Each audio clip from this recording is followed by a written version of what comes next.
आप सभी को जय श्री कृष्णा, राधे राधे। तो आज सुनाते हैं लड्डू गोपाल की एक सत्य घटना जो कि मेरे साथ शेयर की है इंदौर से अनीता जी ने।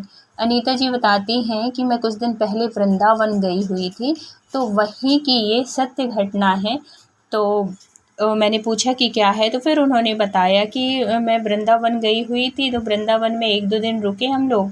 फिर वहाँ से मैंने सुना था कि गोवर्धन जी की परिक्रमा लगानी चाहिए, बहुत अच्छा होता है।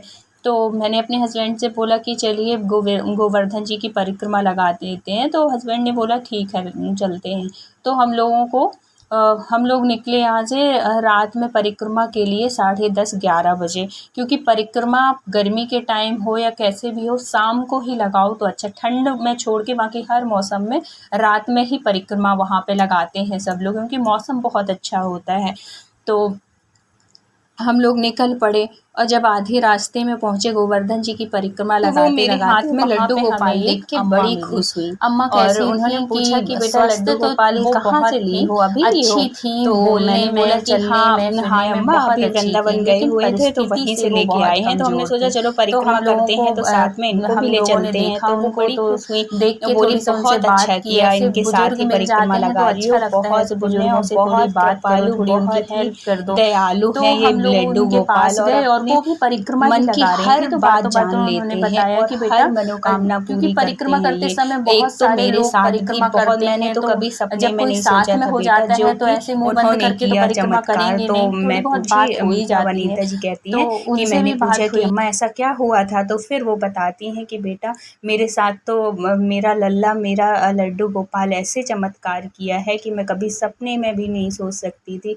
तो उन्होंने बताया कि एक बार क्या हुआ था कि मेरे मन में बहुत दिनों से ये चल रहा था, मैं कहीं भी जाती थी, क्योंकि मेरे घर द्वार तो कुछ है नहीं, बस एक छोटी सी झोपड़ी है जिसमें मैं अपने लड्डू गोपाल को रखी हूँ, और पूरे दिन जो भी मांगने में जो मिलता है तो उनको मैं प्रसादी पवा देती हूँ, जो भी उनकी ठाकुर की इच्छा होती है वो मैं उनको खिला देती हूँ। तो उन्होंने बोला कि अच्छा, तो हुआ क्या था?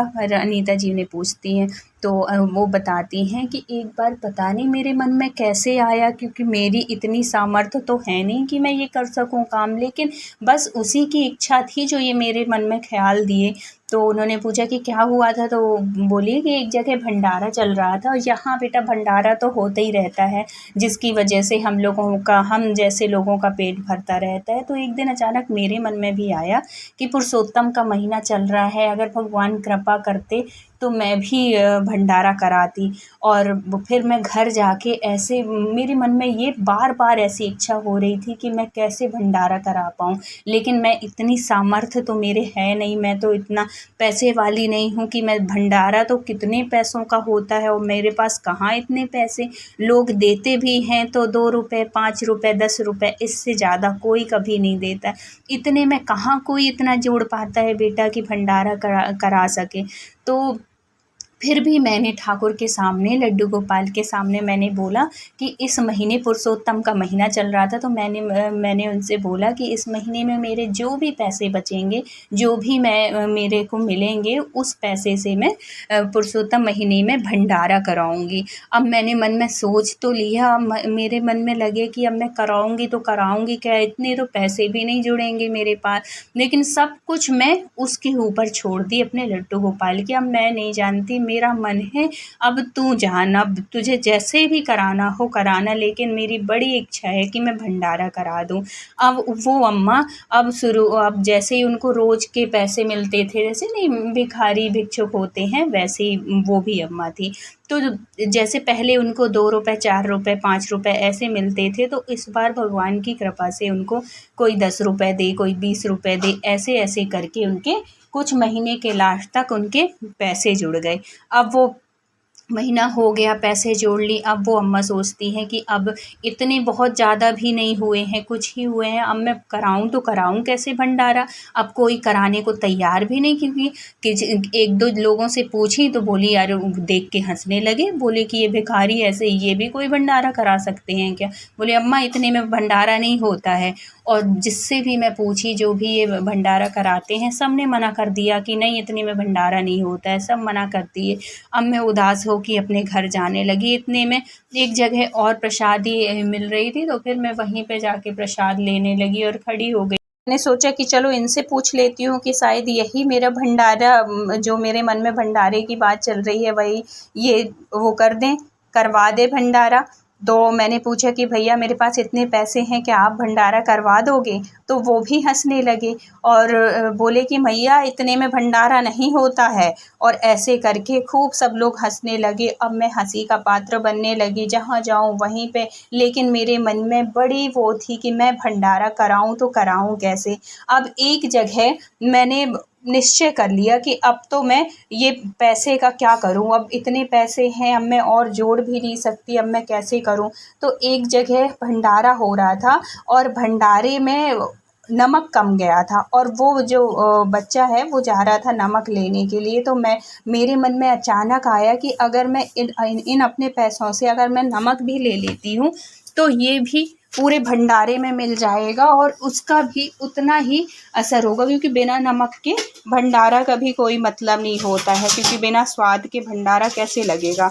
तो मैंने वो पैसे दे दिए, उससे भैया से अर्जी की कि भैया ये पैसे ले ले मेरे से और मेरी तरफ से नमक मिला दे भंडारे में। बड़ी मुश्किल से वो बच्चा मानता है और है तो कहता है कि अच्छा ठीक है, दो मुझे पैसे। तो जब मैं पैसे देने के लिए करती हूँ, तो जब मैं वो थैला देखती हूँ जिसमें मेरे पैसे रखे हुए थे, तो देखती हूँ तो वो मुझे मिलता ही नहीं है। पूरा अपना थैला जिसमें भी मैं पैसे रखती हूँ, रोज़ का माँगती हूँ, भिक्षा माँगती हूँ, और जो भी सामान रहता है मेरा पूरा एक-एक से निकाल के देख ली, लेकिन मुझे पैसे नहीं मिलते। अब मैं रोने लगती हूँ, बहुत दुखी होती हूँ कि मेरे महीने भर मैंने जोड़ा कि भंडारे कराऊँगी, भंडारा कराऊँगी, लेकिन भगवान गरीबों की कहाँ सुनते हैं। उनको कहाँ दिखता है कि हम लोग भी मेहनत करते हैं और है तो दिन दोपहर बैठे रहते हैं। और बड़ी आशा से मैं मतलब दोपहर में मैं आ जाती थी, लेकिन भंडारे की वजह से मैं जो सुबह से लेके रात तक बैठी रहती थी कि जितना ज़्यादा मैं पैसे ले सकूँगी, मतलब कमा सकूँगी, और उससे मैं भंडारा कराऊँगी। लेकिन भगवान की कहाँ मर्जी है, और है तो वो नहीं चाह रहे कि मेरी तरफ से भी भंडारा हो, और वो दुखी हो जाती है और बोलती है बेटा नहीं है पैसे। तो वो भी गुस्सा होता है वो लड़का कि मेरा टाइम बर्बाद कर दी अम्मा, और है तो पैसे नहीं है तो क्यों ऐसे वो कर रही हो, और वो चला गया ऐसे गुस्सा के। अब मैं घर आके अपने लड्डू गोपाल के सामने बहुत रोती हूँ, और सब कुछ बोलती हूँ कि देखो मैंने महीने भर धूप में बैठ के और ठंडी धूप सब में ऐसे बैठी, और है तो मैंने पैसे इकट्ठे किए भंडारे के लिए, लेकिन तेरी मर्जी नहीं है कि मेरे द्वारा भंडारा हो। तो इतने में खूब रोती हूँ और फिर दूसरे दिन बड़ी उदास होके फिर निकल जाती हूँ, क्योंकि रोज़ का मेरा काम है सुबह नहाई धोई और फिर मांगने के लिए, क्योंकि भिक्षुक हूँ ना बेटा मैं।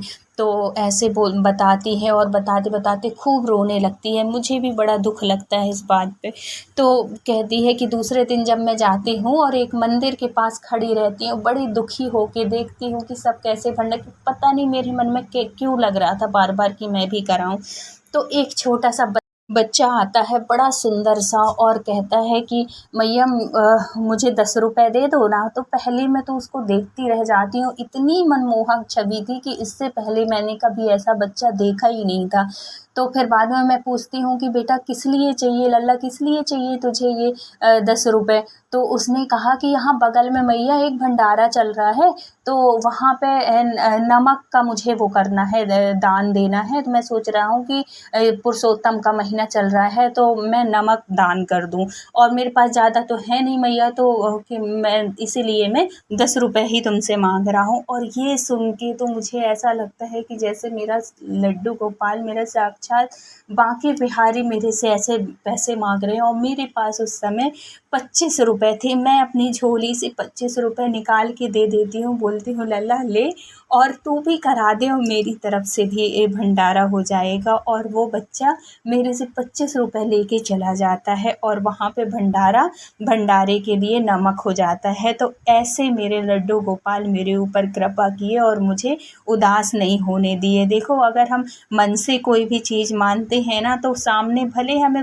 थोड़ी देर के लिए लगे कि नहीं वो सुन नहीं रहे हैं, लेकिन भगवान हमारी हर बात सुनते हैं, हमारी हर करुण पुकार को सुनते हैं। सुनते हैं और वो हमारी सारी इच्छा और मनोकामना को पूरी करते हैं।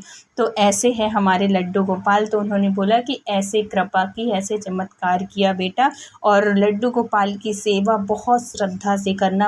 अम्मा कहती हैं कि बेटा इनके साथ कोई रिश्ता ज़रूर बनाना, वो अपने रिश्ते को पूरी ईमानदारी से निभाते हैं, बस उनमें श्रद्धा रखना, विश्वास रखना, वो तुम्हारी हर मनोकामना पूरी करेंगे। ऐसे करते करते, बताते बताते हमारी ये परिक्रमा भी पूरी हो जाती है और वो अम्मा फिर कहती हैं, प्रणाम करती हैं और फिर बाद में वो पता नहीं कहाँ चली जाती हैं और हम लोग परिक्रमा करके अपने यहाँ आ जाते हैं। तो ये थी लड्डू गोपाल के विश्वास की कहानी। तो अगर अच्छी लगी हो तो please like, share and subscribe करिएगा। मिलते हैं किसी नेक्स्ट वीडियो के साथ, किसी सच्ची कहानी के साथ। जब तक अपना ख्याल रखिए, अपनों का ख्याल रखिए। Thank you so much full watch करने के लिए। राधे राधे।